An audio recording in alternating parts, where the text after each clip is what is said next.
Bad Science by Ben Goldacre. Picture this.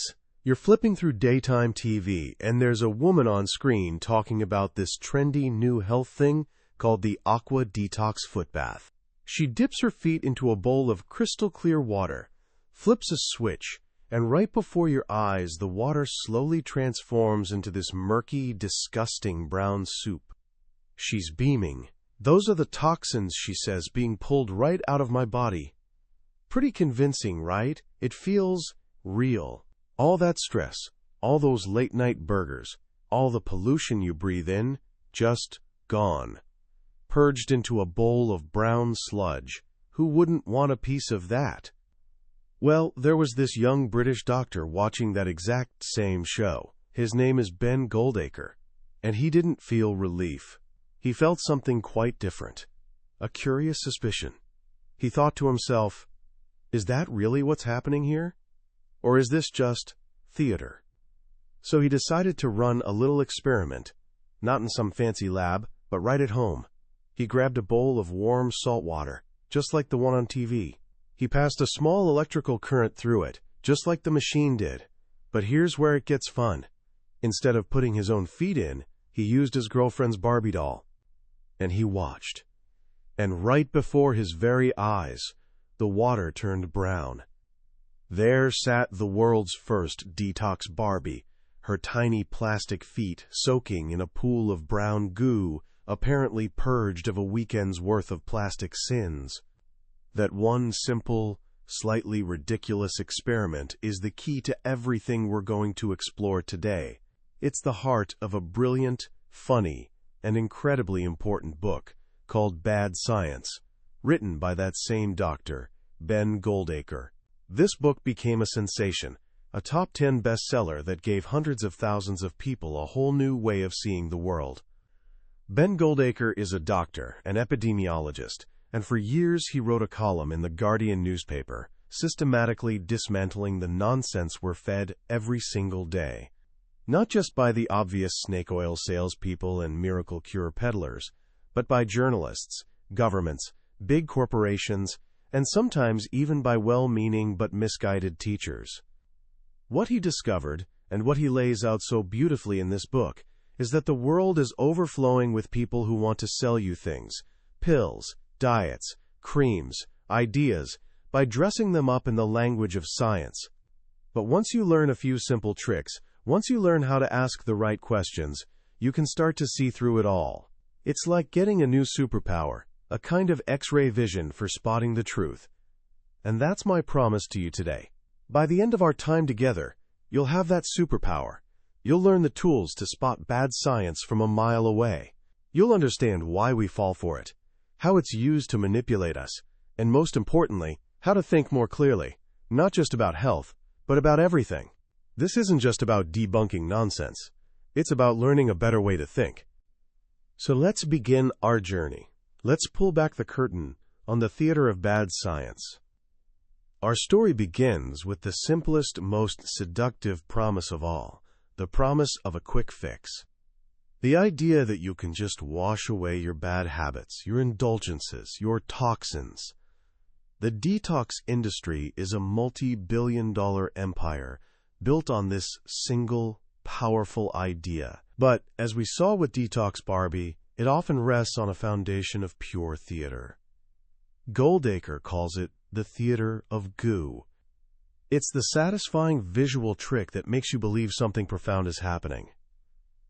Take those detox foot patches, for example. You stick what looks like a tea bag to the bottom of your foot before bed. When you wake up, it's full of sticky, smelly brown sludge. The packaging tells you this sludge is the toxins that have been pulled from your body while you slept. Sounds like a miracle, right? But you don't need a lab to test this. You just need a cup of tea. If you take one of those patches and drip a little hot water onto it, you'll see the same brown sludge form right before your eyes. It's just a simple chemical reaction. The main ingredient is a powder called wood vinegar, which is hygroscopic, a fancy word that just means it absolutely loves to absorb water. When it gets wet from your sweat, it turns into warm, brown mush. The other ingredient is basically just starch, which gets sticky. No toxins involved, just sweat and a clever chemical trick. It's the same story with ear candles.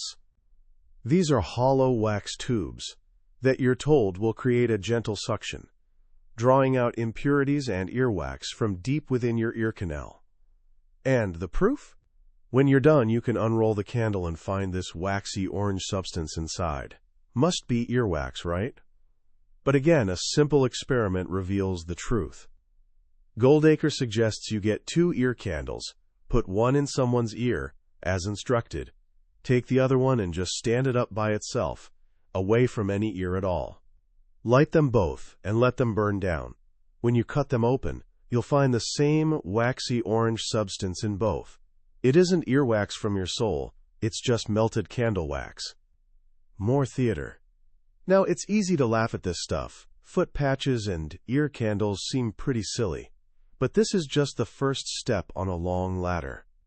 The same principles of misdirection, of creating the appearance of science, are used in much more sophisticated ways. Let's move from the health food store to the cosmetics counter. The creams there are packed with magical-sounding ingredients: progenium XY complex, vita niacin, tonsor peptidique végétal. Surely this is high-tech stuff, right? Well, yes and no. Most moisturizers work in a very simple way. Your skin feels dry because it's losing water. A moisturizer's job is to stop that from happening. It's basically just a mix of oil and water, held together by something called an emulsifier. You could make it in your kitchen. Vaseline does the job brilliantly. So what about all those fancy ingredients? Goldacre explains they generally fall into 3 categories. First, there are a few powerful chemicals, like vitamin A derivatives, that genuinely can affect your skin's appearance. But they only work at such high concentrations that they cause irritation and redness, so unless you're getting it on prescription, the amount in your cream is usually just a tiny talismanic dose. Too small to do anything, but just enough to be listed on the label. The second ingredient is the one that gives you that immediate feeling of tightness. It's usually some form of mashed-up vegetable protein. When the cream dries on your skin, these long, soggy protein chains contract and tighten, temporarily shrinking your fine wrinkles. It's a fleeting effect, but it feels like it's working. Almost all expensive creams have this. And the third category? A huge list of exotic ingredients thrown in with suggestive language, elegantly woven around them. A company will say, "This molecular component is crucial for collagen formation." And that might be true in a textbook, but it doesn't mean you're deficient in it, or that smearing it on your face will make any difference at all. Your skin's main job, after all, is to be a barrier. It's designed to keep things out. When you sit in a bathtub full of baked beans for charity, you don't absorb the beans and get fat. Your body is a finely tuned system, and you can't just hoodwink it by rubbing salmon egg DNA on your forehead. The link between the magic ingredient and the effect is made only in your mind, helped along by an army of marketing consultants who make sure the label is highly suggestive, but legally watertight. This isn't just about wasting money. These ads sell a broken idea of what science is. They sell the idea that science is about impenetrable, sciencey-sounding nonsense made up in a lab to sell you something. They teach you that science is something you can't possibly understand, so you just have to trust the authority figure in the white coat. But science isn't an authority. It's a method. It's a way of asking questions and testing ideas to make sure you aren't fooling yourself. And that brings us to one of the biggest and most misunderstood areas of all, homeopathy. Now, homeopathy is the perfect tool for learning about how to test if a treatment really works. Not because it's dangerous. It isn't. But because it's the perfect model for a fair test. Homeopathy pills are, at their core, empty little sugar pills. And yet many people feel they work. So they force us to ask a really important question. How can we be misled into thinking a treatment is effective when it really isn't? Homeopathy was invented in the late 1700s by a German doctor named Samuel Hahnemann. His idea was based on a principle he called like cures like. If a substance causes certain symptoms in a healthy person, he reasoned, then a tiny amount of that same substance could be used to treat those symptoms in a sick person. But the key feature of homeopathy is the dilution. Hahnemann believed that the more you dilute a substance, the more potentized it becomes. A typical homeopathic dilution is called 3OC. This means the original substance has been diluted by a factor of 1 in 100, 30 times over. It's hard to wrap your head around how big that number is. A 30C dilution is 1 part in 10 to the power of 60. That's a 1 followed by 60 zeros. Goldacre puts it beautifully. Imagine a sphere of water with a diameter stretching from the Earth to the Sun. Now imagine putting one single molecule of your active ingredient into that entire sphere of water. That's a 30C dilution. At these levels, there is statistically zero chance that a single molecule of the original substance remains in the pill you take. When modern science pointed this out, homeopaths came up with a new idea, the memory of water. The water, they claim, remembers the substance that was once in it. But this creates its own problems. If water has a memory, then why doesn't it remember all the other things it's been in contact with throughout history, from dinosaur urine to industrial waste? And how does it know to transfer that memory to the sugar pill it's dripped onto before it evaporates? It's a universe of foolishness. But here's the most important point Goldacre makes. We shouldn't get bogged down arguing about the theory. The real question is much simpler. Does it work? How do we know if any treatment works? This is where things get really interesting. Someone who believes in homeopathy might say, "All I know is I feel better when I take it." And they're not lying. They do feel better. But why do they feel better? There are two powerful illusions at play here, and they affect all of us, every single day. The first is the famous placebo effect. But the placebo effect is so much more than just a sugar pill. It's the entire ritual and meaning surrounding a treatment. We know from experiments that 2 sugar pills are a more effective painkiller than 1 sugar pill. We know that a saltwater injection is a more effective painkiller than a sugar pill, not because of the salt, but because an injection feels like a more dramatic intervention. The color of a pill, the fancy packaging, how much you pay for it, and even the doctor's belief in the treatment, all of these things have a measurable effect on how well a patient responds. It's the story we tell ourselves about the treatment that does the healing. Homeopathy, with its long consultations and mystical explanations, is a masterclass in generating a powerful placebo response. The second illusion is something called regression to the mean. This is just a fancy way of saying that things tend to return to normal on their own. If you have back pain, you have good days and bad days. When is the most likely time for you to seek out a new treatment? Probably when your pain is at its absolute worst. But when things are at their worst, they have nowhere to go but up. Your pain was likely to get better anyway, just as part of its natural cycle. But because you took the homeopathic remedy at the peak of your pain, your brain naturally concludes that the remedy must have caused your recovery. As Voltaire said, the art of medicine consists in amusing the patient while nature cures the disease. So, with the placebo effect and regression to the mean both fooling us, how can we ever know if a pill itself is actually doing anything? The answer is the most powerful idea in all of modern medicine, the randomized controlled trial. It's a beautifully simple concept. You take a large group of people with the same condition. You randomly split them in half. One half gets the real pill. The other half gets an identical-looking fake pill, a placebo. And here's the crucial part. Nobody knows who got what. Not the patients, and not even the doctors. This is called blinding. Why is it so important? Because if the doctors knew who was getting the real drug, they might unconsciously treat them differently, or interpret their symptoms more optimistically, tainting the results. At the end of the trial, you unblind the data, and you simply count. How many people got better in the real pill group versus the placebo group? If the real pill has any effect beyond the placebo, it will show up here clear as day. This is the fair test. It's the tool we use to protect ourselves from being misled by our own flawed intuitions. So what happens when you apply this fair test to homeopathy? Hundreds of high-quality trials have been done, and when you gather them all together in what's called a meta-analysis, the result is overwhelming. Homeopathy pills work no better than placebo pills. The power isn't in the pill, it's in the ritual. Understanding this allows us to see one of the biggest deceptions in the world of alternative health, practitioners of nutritionism, for example. Unlike homeopaths, they've managed to brand themselves as scientific.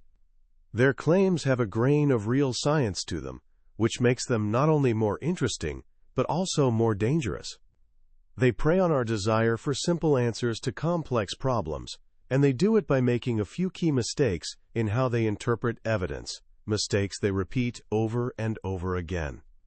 The first mistake is cherry-picking. With millions of scientific papers published, you can find a study to support almost any opinion you want, especially if you ignore all the studies that contradict it. A nutritionist might wave around one small, obscure trial suggesting vitamin C prevents colds, while ignoring the massive definitive Cochrane review, which pools together 29 different trials and over 11,000 people, that concludes it does not. The second mistake is taking lab bench science and applying it directly to real people.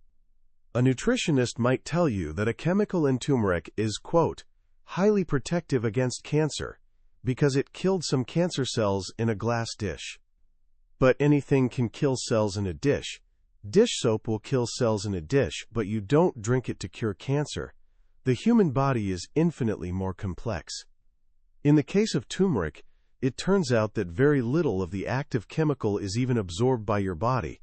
You'd have to eat a cup of the spice to get a meaningful dose. The third mistake is confusing correlation with causation. This is a big one. You might read in the paper that an Australian study found that olive oil offered measurable protection against skin wrinkling.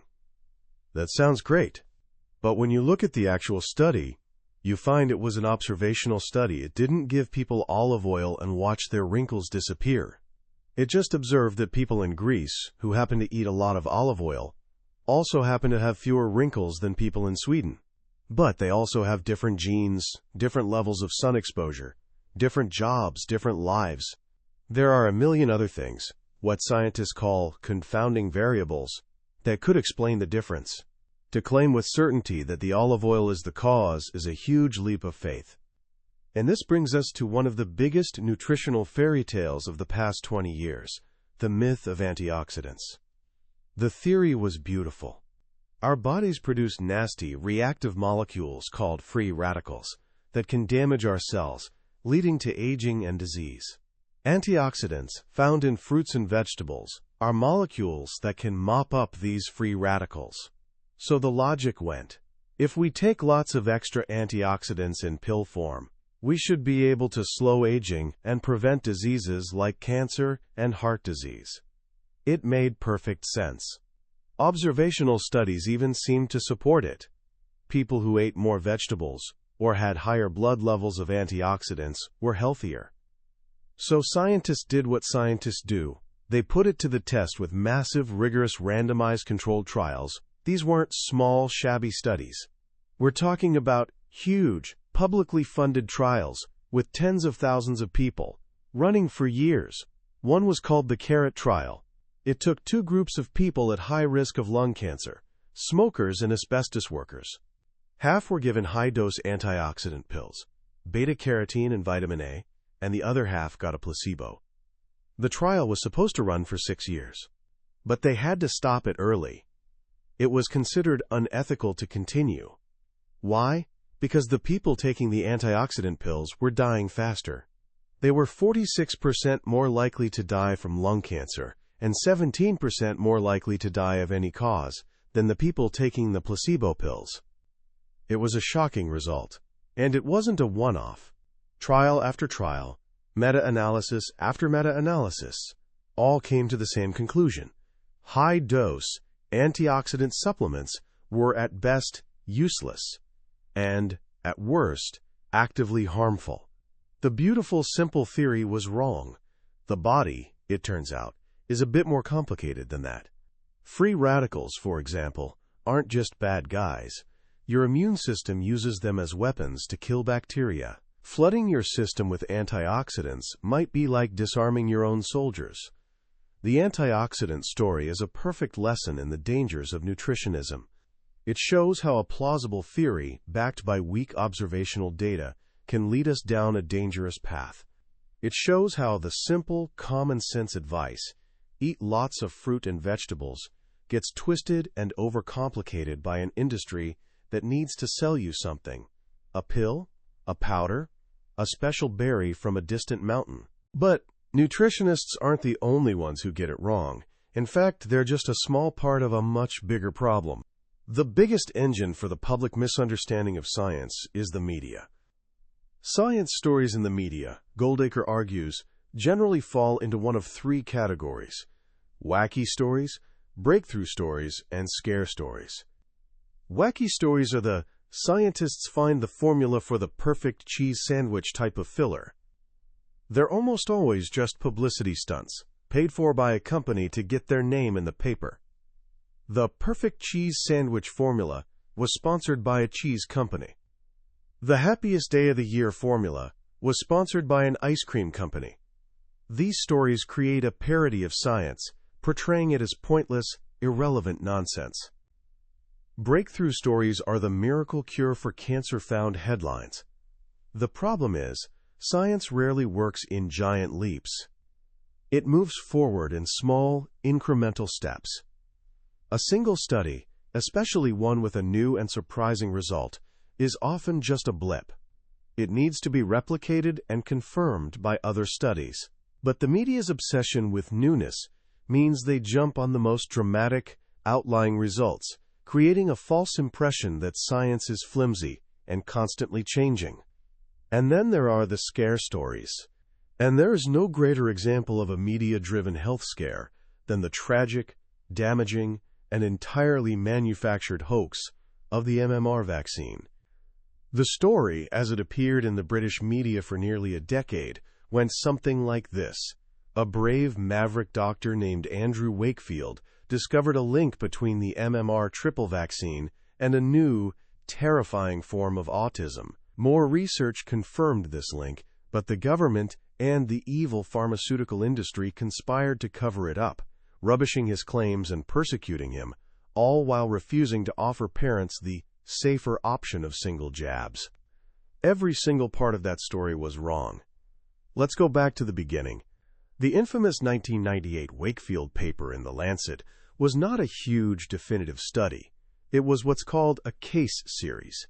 It was just a description of 12 children. 12. These children had been referred to a specialist clinic because they had both bowel problems and developmental disorders, like autism. The paper noted that in 8 of these 12 cases, the parents believed their child's problems started soon after they received the MMR jab. That's it. That was the paper. It was a collection of anecdotes. It didn't compare a group of vaccinated children with a group of unvaccinated children. By its very design, it could not possibly prove a causal link. It was, at best, a clinical hunch, a suggestion that more research might be interesting. But at the press conference for the paper, Wakefield went much further. He announced that he believed it would be prudent for parents to stop using the triple MMR jab and demand single vaccines instead. There was no evidence in his paper, or anywhere else, to support this. In fact, there are good reasons to believe single jabs are more dangerous. They require more visits, more jabs, and leave children unprotected for longer. That was the spark, but the media poured gasoline on it for years. While they lionized Wakefield as a persecuted hero, a Galileo figure fighting the establishment, they systematically ignored the mountain of high-quality evidence that was emerging from all over the world.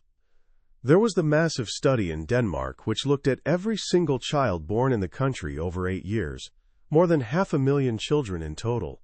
It compared the rates of autism in the 440,000 children who got the MMR vaccine with the 96,000 who didn't.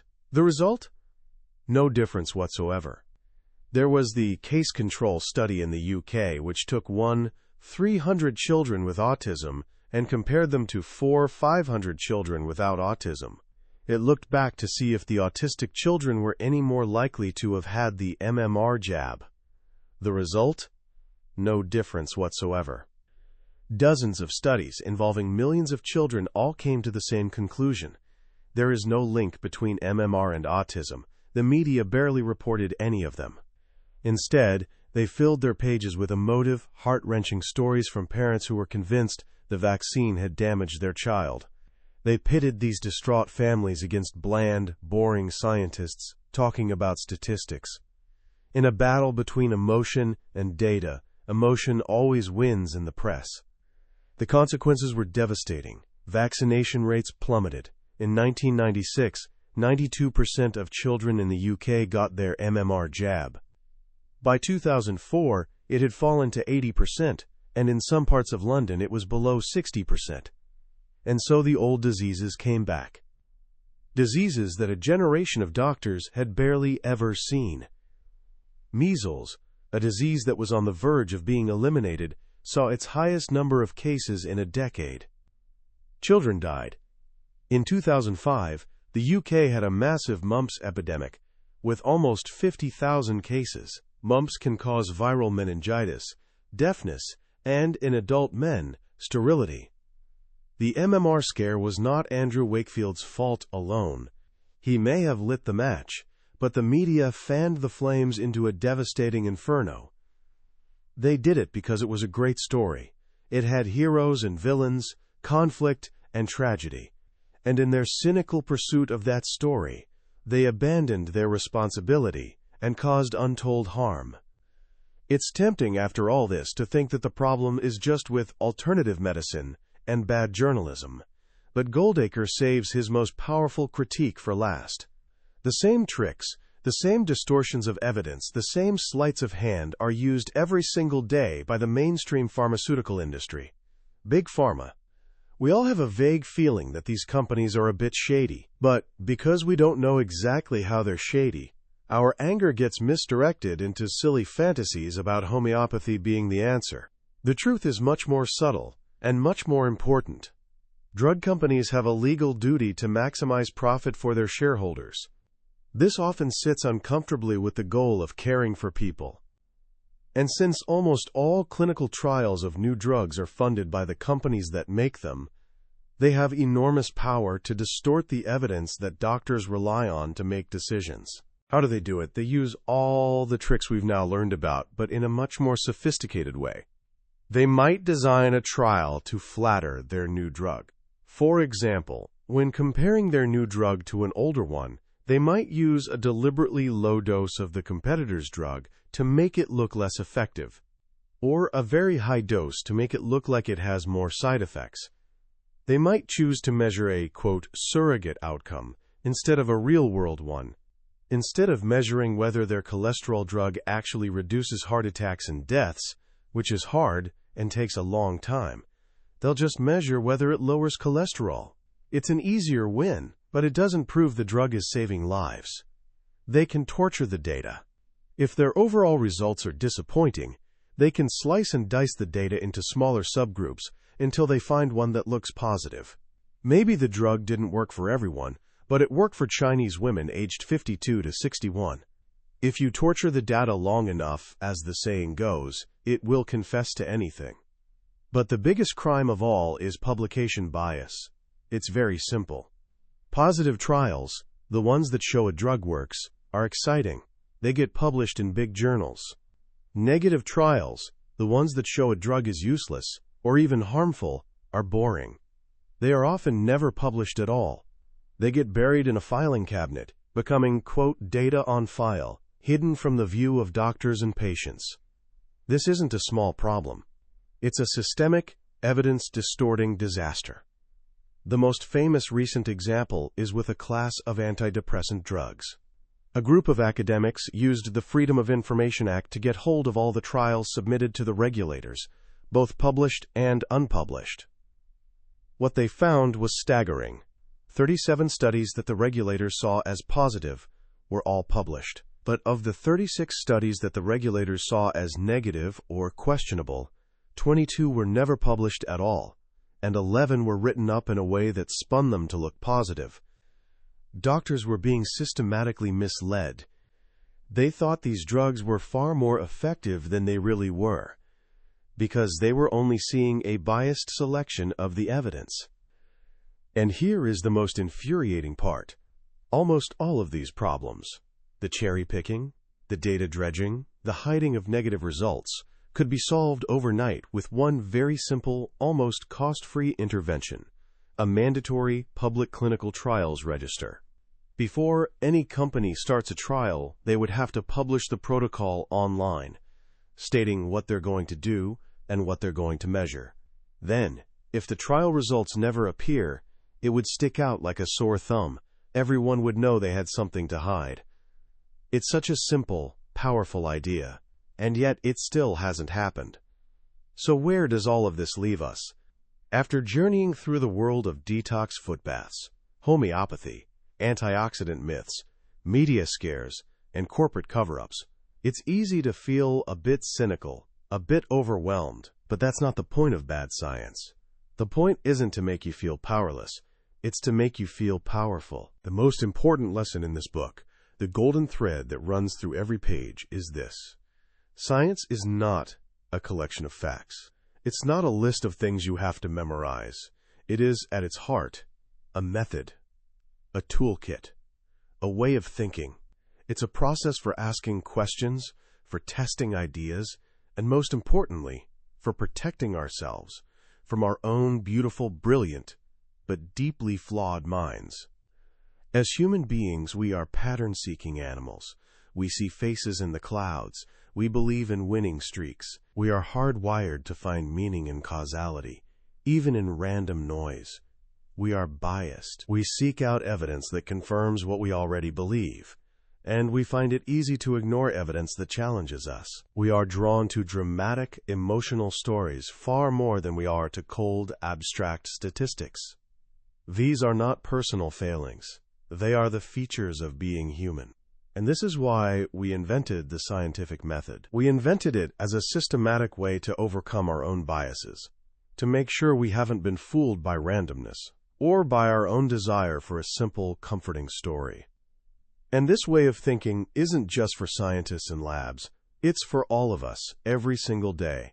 The world we live in is not going to get any simpler. We are going to be constantly bombarded with claims about our health, our finances, our politics, our world. And if we don't have the tools to sort the good ideas from the bad, we're at the mercy of those who would mislead us, whether for profit or for power. So what can you do, starting today? Ben Goldacre gives us a few simple things to keep in mind. First, whenever you hear a claim, especially one that sounds a bit too good or a bit too scary, just ask one simple question: how do you know? What's the evidence? Is it just an anecdote, a single story, or is it a proper, fair test? Second, be wary of authority. The fact that someone has "doctor" before their name or wears a white coat on television means nothing. The strength of their claim doesn't come from who they are. It comes from the quality of the evidence they can present. Science is built on the idea of nullius in verba, on the word of no one. You don't have to trust anyone. You just have to look at their working. And third, don't be afraid of the details. The media and the marketing folks want you to believe that the science is too complicated for you to understand. It isn't. As we've seen, the core ideas, a fair test, the placebo effect, regression to the mean, are beautifully simple. Anyone can understand them. And once you do, you start to see them everywhere. You realize that most of the bad science out there isn't based on complicated trickery. It's based on very simple, repeated mistakes. This book, Bad Science, is more than just a collection of funny stories about quacks. It's a call to arms. It's an invitation to think a little more critically, to question a little more deeply, and to demand a little bit more from those who claim to have the answers. It's a reminder that the most powerful tool we have for navigating the complexities of the modern world is not certainty, but a healthy, curious, and well-informed skepticism. That was the summary of Bad Science by Ben Goldacre. We've touched on the main ideas today. But I have to be honest with you, a summary is just a map, not the journey itself. The real magic of this book is in Goldacre's sharp wit, his clear explanations, and the sheer joy he takes in unraveling nonsense.